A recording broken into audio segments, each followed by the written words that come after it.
খাগড়াছড়ি থেকে ৫ শিক্ষার্থীকে অপহরণের প্রতিবাদে চট্টগ্রাম খাগড়াছড়ি রাঙামাটি সড়ক অবরোধ করে বিক্ষোভ করেছেন চট্টগ্রাম বিশ্ববিদ্যালয়ের শিক্ষার্থীরা।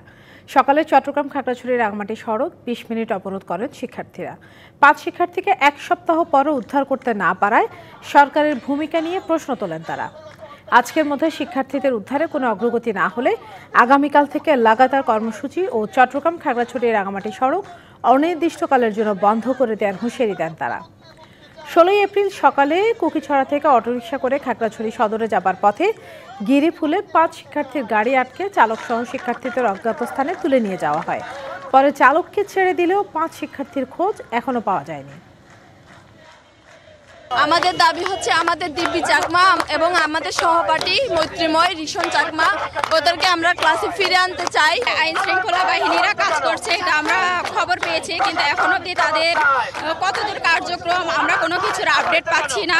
আমরা যদি দ্রুত সময়ের মধ্যে তাদেরকে মুক্তি না পাই তাহলে আগামীকাল আমরা অনির্দিষ্টকালের জন্য চট্টগ্রামের সাথে খাগড়াছড়ি, রাঙামাটি, বান্দরবান, ৩ পার্বত্য জেলার যাবতীয় সম্পর্ক আমরা ছিন্ন করে দিব।